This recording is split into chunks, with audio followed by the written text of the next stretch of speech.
Хаврын тариалал эхлэх төгссөн үед хүнсгүүдээ аж ахуйн газраас санаачлан хүнсгүүдээ аж ахуйн хөнгөн үйлдвэрийн яамны мэрэгчлэлтүүдийн хамт тариаланчдад зөвлөгөө мэдээлэл өглөө.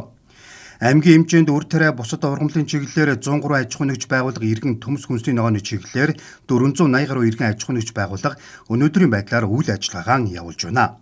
Аймгийн хэмжээнд 35 мянган га эргэлтийн талбайтай, үүнээс энэ жил 25 мянга гаруй га талбайд тариалалт хийхээр болжээ. Үлдсэн талбайд эх жилийн тариалалтын бэлтгэл уран шиг хийгдэнэ. Тариаланчид цаг үеийн байдалтай холбогдуулан түлш, үрийн нөөц, бусад хөнгөлтүүдийн талаар холбогдох мэрэгчлэтнүүдээс мэдээлэл авлаа. Өнгөрсөн намар бороо нэлийн өргөжилж орсон. Дээр нь энэ өнгөрсөн үйл манай аймгийн хувьд нэлийн цасны бүрхүүл улсцууцсан байсан. Энэ агуулгаараа бол одоо бас тариагийн талбай чийг бас ер нь байгуул төвшөнд бай. Тариаланчид маань чийг хаах арга хэмжээ явуулаад одоо үндсэндээ талбайгаа бэлдээд, техникээ бэлдээд ингээд эх 7 хоногоос үндсэндээ тариалт эхлэх ийм төлөвтэй байна. Одоо засгийн газраас тодорхой арга хэмжээнд авчийн тариаланч дэмжлэг үзүүлэх зорилгоор тухайлах юм бол дутагдaltaй байгаа үрийг зээлэр болгож байна. Намар одоо тариа ургацаа хурааж аваад төлөх хэмжээ. За мөн одоо улсын хэмжээнд 10 мянган тонн шатхуун нөөцөөр тариаланчид олгож байгаа хөнгөлтэй үнээр. За мөн хөнгөлтэй зээл 130 тэрбум их усөр улсын хэмжээнд батлагдсан. Энэ дээр сая нэмээ 50 тэрбумыг нэмлээ. Засгийн газрын оролдооноор ингээд 180 тэрбумын зээл зөвхөн газар тариаланд олгогдно.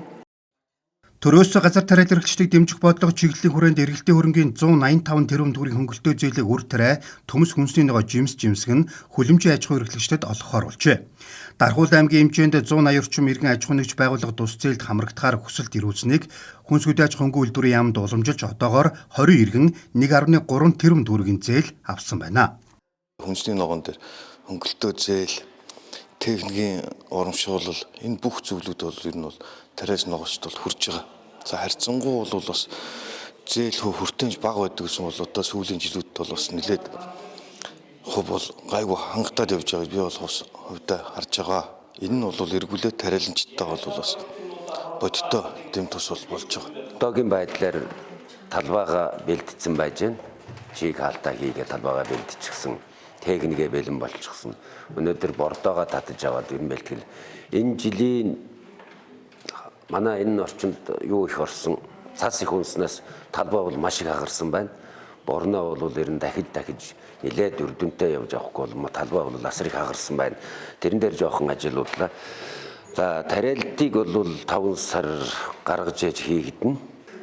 Хуваарлалт нь багч гэсэн ямар ч байсан оногдсон хэмжээгээ авч байна. Яг өнөөдөр манай аж ахуйд бол би нууц биш 270 сая төгрөгийн зээлээ хойцолдоод одоо энд бол эх 7 хоногт батлагдана. Дан Улаанбуудаа үрийн чиглэлээр голцоо ажилдаг. Улаанбуудаа үр үйлдвэрлэлийн чиглэлээр голцоо ажилдаг. Монгол улсын төрөөс болвол тариалангийн үйлдвэрлэл эрхлэгчдийг бол хэдэд арга замаар бол дэмжиж байгаа. За энэ ямар бодлогын баримт бичгүүд байна уу гэхээр тариалангийн дунд хугацааны бодлогын баримт бичиг Атар 4-ийн хүрээнд хөнгөлөлтөө зээлүүд олгогдоод явж байгаа тийм. За энэ хөнгөлөлтөө зээлүүд энэ жилийн хувьд бол эргэлтийн хөрөнгийн зээл бол 185 тэрбум төгрөгийн хөнгөлөлтөө зээл олгогдохоор байна. За үр тарианы үйлдвэрлэл эрхлэгчдээ төмс хүнсний ногооны үйлдвэрлэл эрхлэгчдээ дээрэс нь жимсгэн хүлэмжийн аж ахуйн үйлдвэрлэл эрхлэгчдийг бол энэ эргэлтийн хөрөнгийн зээлээр бол дэмжиж байгаа. За дөнгөж өчтөршгөн гарсан одоо шинэ шийдвэрийн тухай танилцуулах юм бол хөрөнгө оруулалтын зээл бол нэмж олгогдохоор болсон. За энэ дээр нэг 15 тэрбум төгрөгийн одоо их усүрийг шийдээд одоо хөнгөлөлтөө зээл авах юм бол 15 тэрбум орчим төгрөгийн хүүгийн татаас өгөхөр бол одоо ингээд шийдвэр гарсан байгаа. Тариалт хийх 25 мянган га талбайн 70% нь үр тариад хичээлийн ургамал үлдсэн талбайд төмс хүнсний ногоо тариална. Тариалтын ажил эх 7 хоногоос эхлэхээр төлөвлөжээ.